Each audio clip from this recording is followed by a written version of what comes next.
Hi, എല്ലാവർക്കും നമസ്കാരം. 4-5 പേരെ കൊലപ്പെടുത്തിയ അഫാൻ്റെ ഉമ്മയായിട്ട് ഇന്നലെ എല്ലാ മീഡിയ ചാനലുകളും സംസാരിക്കുന്നത് നമ്മൾ കണ്ടു. സംസാരിക്കുന്നത് കേൾക്കുമ്പോൾ അവർക്കിപ്പോൾ നിലവിൽ പ്രശ്നങ്ങളൊന്നുമില്ല എന്ന് തന്നെയാണ് നമുക്ക് മനസ്സിലാക്കാൻ കഴിയുന്നത്. അവർക്ക് ശാരീരികവും മാനസികമായിട്ടുള്ള പ്രശ്നങ്ങളുണ്ട്, അതിനെയൊക്കെ അവർ അതിജീവിച്ചുകൊണ്ടിരിക്കുകയാണെന്നാണ് നമ്മൾ ഇതുവരെ അറിഞ്ഞുകൊണ്ടിരുന്നത്.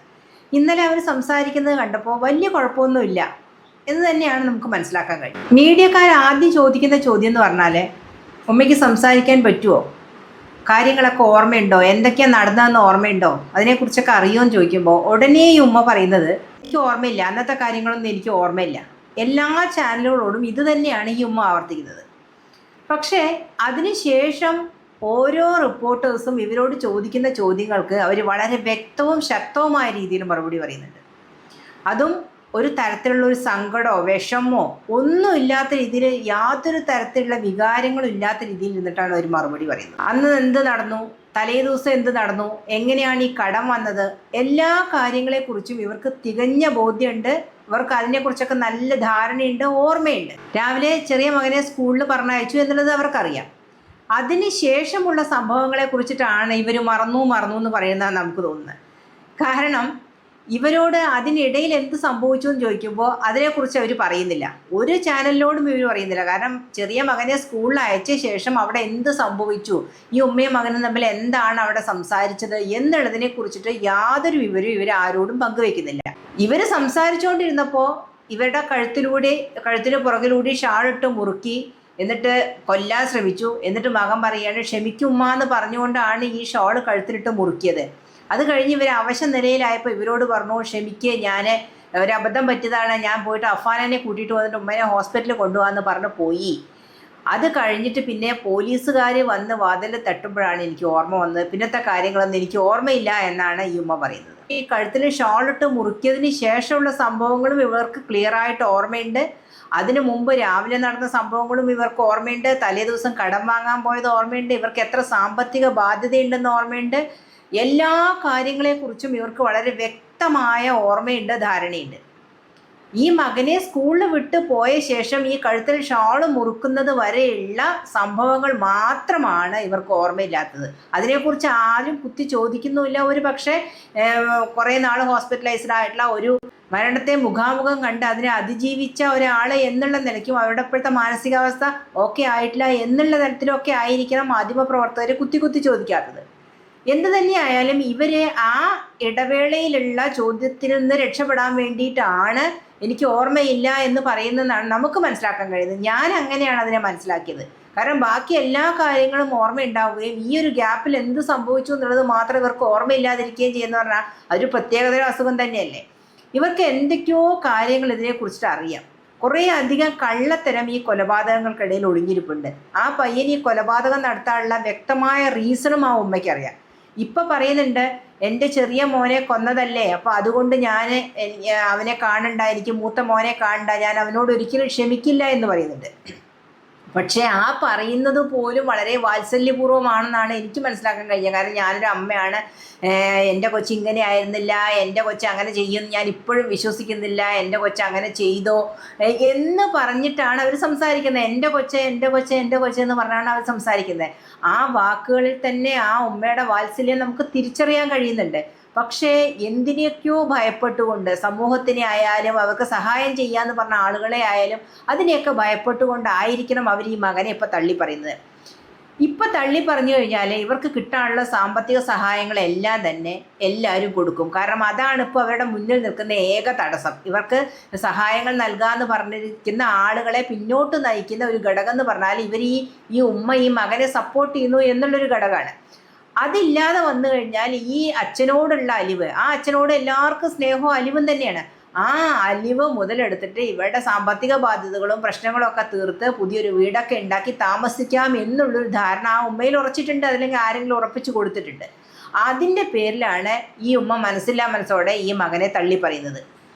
കുറേ നാളുകൾക്ക് ശേഷം നമുക്ക് കേൾക്കാം, വീടൊക്കെ ആയി, താമസമൊക്കെ ആയി, ഈ കടങ്ങളൊക്കെ വീടി സ്വസ്ഥമായ ശേഷം നമുക്ക് കേൾക്കാം മകനെ ജാമ്യത്തിലിറക്കി ഇവരുടെ കൂടെ കൊണ്ടുവന്ന് താമസിപ്പിച്ചിരിക്കുന്നു. കാരണം മകന് മാനസാന്തരം വന്നു എന്നുള്ളൊരു വാർത്ത നമ്മൾ തീർച്ചയായും കേൾക്കും. അതിനൊരു സംശയമില്ലാത്ത കാര്യമാണ്. അത് ആ ഉമ്മയുടെ സംസാരത്തിൽ നിന്ന് നമുക്ക് മനസ്സിലാക്കാൻ കഴിയും. കാരണം ആ മകനോട് അവർക്ക് സ്നേഹം തന്നെയാണ്. മകനാണ് സ്നേഹിക്കേണ്ടതെന്ന് ആരും പറയുന്നില്ല. പക്ഷേ അപ്പോഴും അവർ പറയുന്നത് കുടുംബത്തെ ഒന്നാകെ നശിപ്പിച്ചു, ഒരു തെറ്റും ചെയ്യാത്തൊരു പെൺകുട്ടിയെ കൊന്നു. ആ വീട്ടുകാരെന്ത് തെറ്റ് ചെയ്തു? ആ പെൺകുട്ടിയുടെ വീട്ടുകാർ ആ പെൺകുട്ടി എന്ത് തെറ്റ് ചെയ്തു? ഇവരെ സ്നേഹിച്ചു എന്നുള്ളൊരു തെറ്റേ ചെയ്തിട്ടുള്ളൂ. ആ കുടുംബത്തിന് വന്ന നഷ്ടം ഇവർക്ക് ഒരിക്കലെങ്കിലും നികത്താൻ കഴിയുമോ? ഇവർക്ക് വന്ന നഷ്ടം നാട്ടുകാരും പള്ളിക്കാരും എല്ലാവരും കൂടി ചേർന്നിട്ട് നികത്തി കൊടുക്കും. ആ പെൺകുട്ടിയുടെ കുടുംബത്തിന് വന്ന നഷ്ടം ആര് നികത്തി കൊടുക്കും? ഇവരുടെ മകൻ കാരണം സംഭവിച്ചത്. അതിനെക്കുറിച്ചൊന്നും അവർക്ക് യാതൊരു വേവലാതിയില്ല. ഇവരുടെ മകൻ ചെറിയ മോനെ കൊന്നു എന്നുള്ളത് മാത്രം അവരെ അലട്ടുന്ന ചെറിയൊരു പ്രശ്നം. അതും വലിയ പ്രശ്നമല്ല, ചെറിയൊരു പ്രശ്നം. 2 മക്കളും ഒരേ ദിവസം നഷ്ടപ്പെട്ടു എന്നുള്ളൊരു വിഷമം, അത് മാത്രമാണ് അവരെ അലട്ടുന്നത്. നാളെ ഈ മകൻ മാനസാന്തരപ്പെട്ട് തിരിച്ചു വന്നു, അവൻ തെറ്റൊക്കെ തിരിച്ചറിഞ്ഞു, ഇനി മേലാൽ ഇങ്ങനെ ഉണ്ടാവില്ല എന്ന് പറഞ്ഞ് തിരിച്ചു വന്നു എന്ന് പറഞ്ഞവർ 2 കൈ നീട്ടി സ്വീകരിച്ച് സുഖമായി സ്വസ്ഥമായി കഴിയും. അതാണ് ഉണ്ടാവാൻ പോകുന്നത്. ഇപ്പോൾ മൊബൈൽ ഗെയിമിംഗ് ഒക്കെ ഉണ്ടായിരുന്നു, ആ ഗെയിമിംഗ് കളിച്ചിട്ടാണ് ഈ കടം വന്നത് എന്ന തരത്തിലാണ് അമ്മ സംസാരിക്കുന്നത്. മകനിങ്ങനെ മൊബൈൽ ആപ്പിലൂടെ ഒക്കെ ലോൺ എടുത്തിട്ടുണ്ട്, 10-25 ലക്ഷം രൂപയും ഞങ്ങൾക്ക് കടമുള്ളൂ, എൻ്റെ അറിവിലെ ഞങ്ങൾക്ക് 1 കോടിയിലേറെ സ്വത്തുണ്ട്, അത് വിറ്റാൽ വീട്ടാവുന്നതേ ഉണ്ടായിരുന്നുള്ളൂ. പക്ഷേ മൊബൈൽ ഗെയിമിങ്ങിനൊക്കെ അടിമയായിരുന്നു ഈ മകൻ എന്ന തരത്തിലാണ് ആ ഉമ്മ സംസാരിക്കുന്നത്. എന്തായാലും മകൻ്റെ തെറ്റുകൊണ്ടാണ് ഇത്രയും ക്രൂരകൃത്യങ്ങൾ സംഭവിച്ചത്, തങ്ങളുടെ ജീവിതം ഇങ്ങനെ ആയത് എന്നുള്ളൊരു ആഴത്തിലുള്ളൊരു ചിന്ത ആ ഉമ്മയെ ഇപ്പോഴും ബാധിച്ചിട്ടില്ല എന്ന് തന്നെയാണ് അവരുടെ സംസാരത്തിൽ നിന്ന് മനസ്സിലാക്കാൻ കഴിയുന്നത്. പുറമേയൊക്കെ പറയുന്നുണ്ടെങ്കിലും ഉള്ളിൻ്റെ ഉള്ളിൽ ഇപ്പോഴും ആ ഉമ്മയ്ക്ക് ആ മകൻ പുറത്തു വന്ന് തങ്ങളുടെ കൂടെ ജീവിക്കണം എന്നൊരാഗ്രഹം നിലനിൽക്കുന്നുണ്ട്.